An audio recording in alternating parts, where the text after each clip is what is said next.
కలిసి ఫోటో దిగిన తర్వాతనే నేను వెళ్తాను. మీకు ఆ డౌట్ వద్దు. మనం చూసాం పహల్గామ్లో ఉగ్రవాదులు భారతదేశం భూభాగం పైన వచ్చి సామాన్యుల్ని అతి కిరాతకంగా చంపేశారు. మన ప్రధానమంత్రి గారు అమరావతి కార్యక్రమానికి వచ్చినప్పుడు నేను ప్రధానంగా 2 విషయాలు చెప్పాను. నమో గారు తీసుకుని ఏ నిర్ణయం అయినా మేము అందరం మీకు అండగా ఉంటామని చెప్తాం జరిగింది. 2 విషయం కూడా చెప్పా. 1 కాదు 100 పాకిస్తాన్లు వచ్చినా మన దగ్గర ఒక మిసైల్ ఉంది, ఆ మిసైల్ పేరే నమో అని. దాని ఫలితాలు ఈరోజు చూస్తున్నాం. ఒక పక్కన ప్రధానమంత్రి గారు ఒక సాహసోపేతమైన నిర్ణయం తీసుకున్నారు. ఎవరైతే భారతీయులను చంపారో వాళ్ళని వదిలిపెట్టకూడదని నిర్ణయం తీసుకుని మనం కూడా ఈరోజు మన ఆర్మీ సోదరులు దాడులు చేస్తున్నాం. సో ఇక్కడ మిమ్మల్ని అందరినీ ఒక విషయం కోరాలనుకుంటున్నాం. మన జవాన్లకి మనం అండగా నిలబడాలి.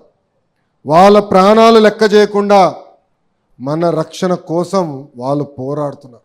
ఇది ఇంకా కొన్ని రోజులు, కొన్ని నెలల పాటు కూడా ముందరికి వాళ్ళకి అండగా నిలబడడానికే ఇక్కడున్న మిమ్మల్ని అందరినీ నేను కోరుతున్నా.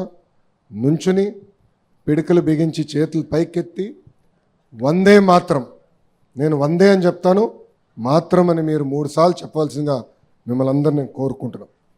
వందే మాతరం, వందే మాతరం, వందే మాతరం. ఈ సమావేశం ప్రారంభించిన బోలా శంకరుడు, ఆనాడు ప్రతిపక్షంలో చంద్రబాబు నాయుడు గారిని శాసనసభలో కానివ్వండి, శాసన మండలిలో గ్యాలరీలో కూర్చున్నప్పుడు అవమానించాలని వైకాపా నాయకులు అనుకున్నప్పుడు చంద్రబాబు నాయుడు గారికి అండగా నిలబడి వాళ్ళు ఎవరన్నా బాబు గారి పైన దాడి చేయాలంటే నన్ను దాటిన తర్వాతనే బాబు గారి దగ్గరికి వెళ్ళండి అని నిలబడి పోరాడిన వ్యక్తి మన బోలా శంకరుడు సత్యప్రసాద్ గారికి. నా జీవితాంతం ఒక వ్యక్తిని నేను తిట్టుకుంటూ ఉంటాను. ఆ వ్యక్తి పేరు పల్లా శ్రీనివాస్ గారు. ఒక పక్కన కూటమి ప్రభుత్వం 94% సీట్లు గెలిచినాయి. 175 స్థానాల్లో 164 స్థానాలు గెలిచినాం. ఇంకో పక్కన మంగళగిరిలో 91,000 పైచీలక ఓట్ల మెజార్టీతో నేను గెలుస్తున్నానని వచ్చింది. చాలా ఉత్సాహపడ్డా. రికార్డు కొట్టామరా ఈసారి అనిపించింది. ఒక్క క్షణం కూడా లేదు. అది మావాడు వచ్చి అంత సీన్ లేదు సార్, పల్లగా రికార్డు కొట్టేశాడు అన్నాడు. అరే పోన్లేరా భయ్, కనీసం నంబర్ 2 వస్తామో అనుకున్నాను. సర్టిఫికేట్ తీసుకొని వెళ్ళా. బయటకు వచ్చే లోపల మా పిఆర్ వచ్చి, సార్ పొరపాటున నంబర్ 2 అంటారు, మీరు ఇప్పుడు నంబర్ 3 అయ్యారు సార్ అన్నారు. అదేమైందబ్బా అంటే భీమిలి నియోజకవర్గం నంబర్ 2 కొట్టేసింది సార్. ఆ రోజు అక్కడి నుంచే నేను పల్లా శ్రీనివాస్ అన్నకు ఫోన్ చేసి, అన్న జీవితాంతం మిమ్మల్ని నేను గుర్తుపెట్టుకుంటా, మిమ్మల్ని వదిలిపెట్టే ప్రసక్తే లేదని చెప్పా. ఆయనలో గొప్పతనం ఉందండి. ఎప్పుడు నవ్వుతూ ఉంటారు, ఎప్పుడు నవ్వుతూనే ఉంటారు.